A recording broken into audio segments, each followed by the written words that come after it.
Hi friends, நான் வட இந்திய பெண்ணாக இருந்தாலும் தமிழ் எனக்கு மிகவும் பிடித்த மொழி என்பதால் தமிழில் பேசியுள்ளேன். தவறுகள் இருந்தால் மன்னிக்கவும். ஹாய் வியூவர்ஸ், இன்றைக்கி நம்ம கர்நாடகாவில் இருக்கிற மிகவும் பழமை வாய்ந்த மற்றும் வரலாறு பெற்ற கோயில்களை பற்றி பார்க்க போகிறோம். கர்நாடகாவில் எத்தனை கோயில்கள் இருக்குது அப்படின்னாக்கா 34,000 கோயில்கள் இருக்குது. இதுலேயும் ரொம்ப ஃபேமஸான கோயில்கள் எதுனாக்கா கர்காலா, முருடேஸ்வரா, கோகர்ணா, கொல்லூர், குக்கே சுப்பிரமணியா, தர்மஸ்தலா, ஸ்ருங்கேரி மற்ற ஹொரநாடு. இந்த கோயிலுங்களுக்கெல்லாம் ஒரு நாளைக்கு ஆயிரக்கணக்கான பக்தர்கள் விசிட் பண்ணிட்டு போகிறாங்க. இதுலேயும் கர்நாடகாலே பெரிய கோயில் எது அப்படின்னாக்கா ஸ்ரீகண்டேஸ்வர் கோயில். இங்கே இருக்கிற மக்கள் மெஜாரிட்டியாக சிவனை தான் கும்பிட்றாங்க. அதுவும் இல்லாமல் கர்நாடகாலே முதல் கோயில் அப்படின்னு சொன்னால் மலப்பள்ளி தேவான்னு சொல்கிறோம். அதில் மலவள்ளியில் இருக்குது, சிவமொகா டிஸ்ட்ரிக்டில் இருக்குது. இந்த கோயில் 2ஆம் நூற்றாண்டில் கட்டப்பட்டிருக்கு.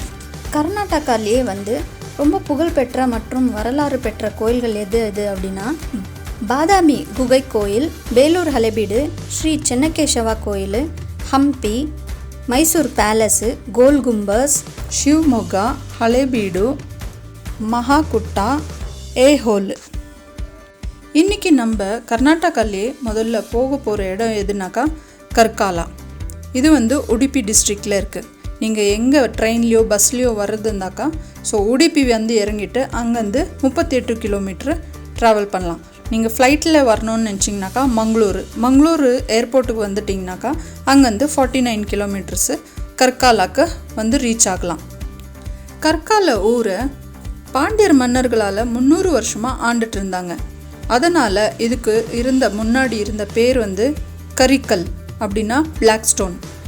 இந்த கர்கலா ஊரில் ஃபுல்லாக பிளாக் கிரைனட் இருக்கிறதுனால இந்த இடத்த வேர்ல்டு ஹெரிட்டேஜ் என்று அறிவிக்கப்பட்டிருக்கு. கர்காலில் நீங்கள் முக்கியமான இடங்கள் பார்க்க வேண்டியது என்னென்னாக்கா சத்ரமுக் பசடி, கோமண்டேஸ்வர் ஸ்டாச்சு, அத்தூர் சர்ச்சு, அனேக்கரே லேக்கு, ராமசமுத்ரா லேக்கு. இது எல்லாமே ஒரே நாளில் நீங்கள் பார்த்துட்டு வந்துடலாம். ஏன்னா அரௌண்டு 5 கிலோமீட்ரு, 2 கிலோமீட்டர், 3 கிலோமீட்டர் உள்ளே தான் இருக்குது. ஸோ நீங்கள் அங்கே ஷேர் ஆட்டோ ஏதாச்சும் புக் பண்ணிக்கிட்டிங்கன்னா இல்லை கார் புக் பண்ணிக்கிட்டிங்கன்னா ஒரே நாளில் பார்த்துட்டு உடுப்பிக்கு ரிட்டன் வந்துடலாம். இப்போது வாங்க இந்த 5 இடங்களோட வரலாறை பற்றி பார்க்கலாம்.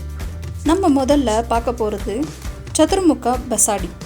இது ஒரு ஜெயின் டெம்பிள்.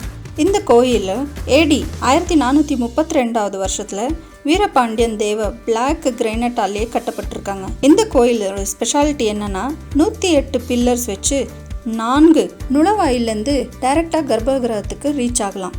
இந்த 108 பில்லர்ஸும் இல்லாமல் மொத்த கோயிலுமே பிளாக் கிரைனட்டாலே கட்டப்பட்டிருக்கு.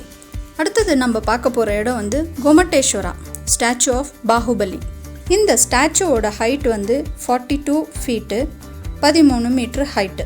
இந்த ஸ்டாச்சுவை செகண்ட் லார்ஜஸ்ட் ஸ்டாச்சுன்னு சொல்லி கருதப்படுது. இந்த சிலையை ஏடி 1432 வருஷத்தில் பாண்டிய மன்னர்களால் ராஜா பாகுபலி, அதாவது இந்த சிலை எந்த ரூபத்தில் இப்போது இருக்குதோ அதே ரூபத்தில் 12 வருஷமாக ராஜா பாகுபலி தியானம் பண்ணதா சொல்கிறாங்க.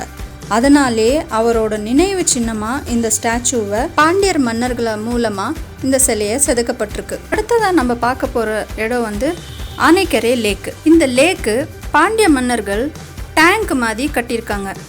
எந்த வருஷத்துலனா 1262 வருஷத்தில். இதோட லேக்கோட சைஸ் எவ்வளோனா 7 ஏக்கர் அளவுக்கு பெருசாக இருக்குது. அடுத்தது நம்ம பார்க்க போகிற லேக் ராமசமுத்ரா. இந்த லேக் 14ஆம் நூற்றாண்டில் பாண்டிய மன்னர் வீரபைரவா அவரோட தம்பி வீரபாண்டிய இந்த லேக்கை உருவாக்குனாங்க. கர்கலா ஊருக்கு இந்த 2 லேக்கிலேருந்து தான் தண்ணி போகுது. அடுத்தது நம்ம பார்க்க போகிறது ஆத்தூர் சர்ச்சு. இந்த சர்ச்சு டிப்பு சுல்தான் ஆட்சி நடக்கும்போது முழுக்க அழிச்சிட்டாங்க. மறுபடியும் இந்த சர்ச்சு ரீபில்டு பண்ணி இந்த சர்ச்சு 200 வருஷம் பழமையான சர்ச்சாக கருதப்படுது. அதுவும் இல்லாமல் இந்த சர்ச்சு புதுப்பிக்கும் போது சென்ட் லாரன்ஸ் சர்ச் அப்படின்னு சொல்லி அழைக்கப்படுது. இந்த வீடியோ உங்களுக்கு ரொம்ப யூஸ்ஃபுல்லாக இருக்கும்னு நான் நம்புகிறேன். எங்கள் சேனலை சப்ஸ்கிரைப் பண்ணாதவங்க சப்ஸ்கிரைப் பண்ணுங்கள், லைக் பண்ணுங்கள், ஷேர் பண்ணுங்கள். அடுத்த வீடியோவில் சந்திப்போம்.